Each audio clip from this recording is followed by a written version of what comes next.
Hey everyone, and welcome to my Newton Pyramid video. All right, so you need to make a Newton's Pyramid, and let's get into what's going on with that. So first, a Newton, well, it's named after Sir Isaac himself, like this handsome guy right here.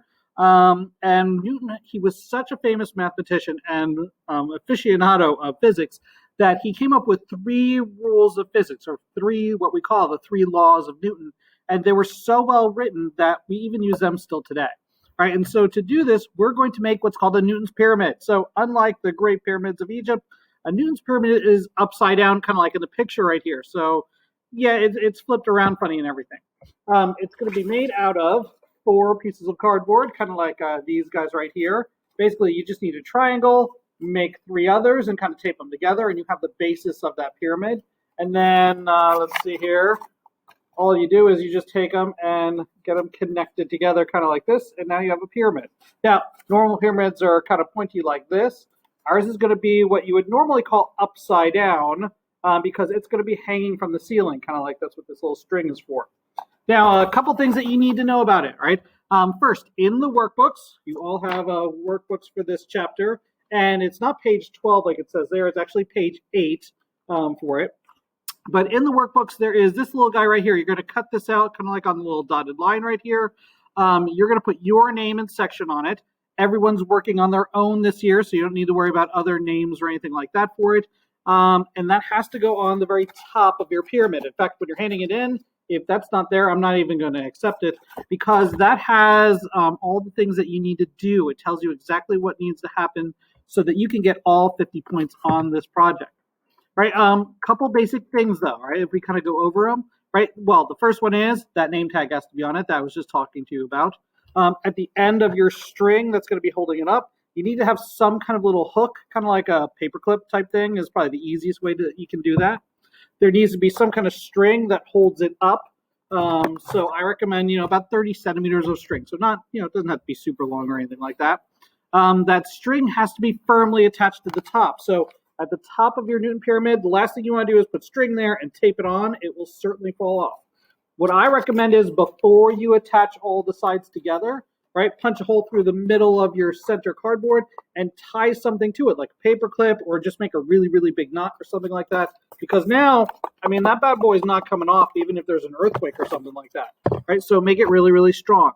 The material that you're making it out of has to be something stronger than just regular paper. So cardboard, oak tag, some kind of material that's not dangerous. It can't be like wood or something super heavy.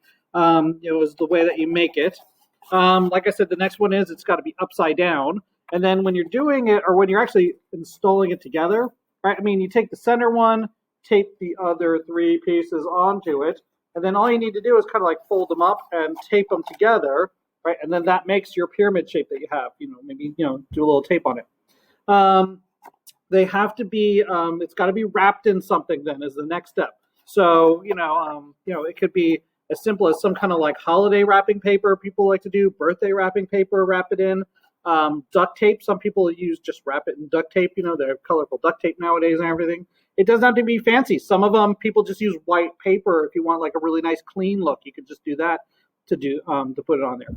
Then, once you've got your pyramid, now you've got a pyramid. It's got three sides to it is what we're looking for here. One for each of Newton's three laws. So on each side, right, the main thing is you need to have the name of the law 1, 2, or 3, and the definition for it. And when you're doing the definitions, find a version that's short. Some of the definitions, if you look them up online, get really, really long. There's no need for that. Just a sentence or two for each definition.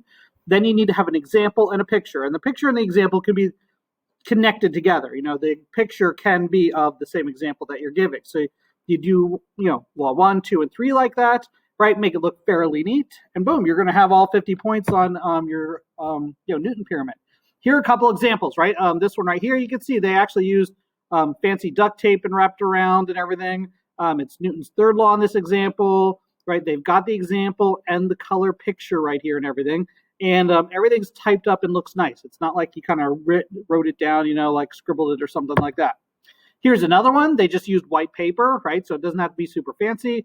They've got it all in one sheet of paper, also fine, like Newton's third law. They've got the definition, they've got the example and a picture right there. So that one would have got all the points. Same thing right here, right? You know, Newton's second law, they've got the definition, they've got an example, they've got a picture.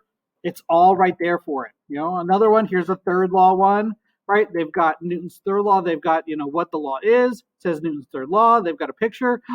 But look, there's no written example. So they'll get most of the points, let's be honest, but not quite all of them, because it almost looks like something fell off from this one. All right, here's an example of what not to do. Now, this one would get some of the points. It's got a lot of the things on it, but look, it looks very, very messy. Like they didn't even bother trying at all to get the stuff on there to look nice and everything. So it'll get some points, don't get me wrong, better than not handing it in, but it won't get all of the points for it. The final thing is, and again, in your workbooks, and this is going to be some of the asynchronous work, there are 3 pages. Let me tell you the pages right here. We can find them quick. It's going to be pages 10, 11, and 12 in your workbook, and those are the Newton research pages. So part of your asynchronous work is going to be to fill those in. So for each one page is, let's say Newton's first law is the example right here. You need to find 3 examples and color pictures of Newton's third law. And sure, you can use that same one on, you know, your Newton pyramid when you're building it, right? So there are 3 pages in the workbook to work on for this. All right, hopefully that helps you out and you make a beautiful pyramid.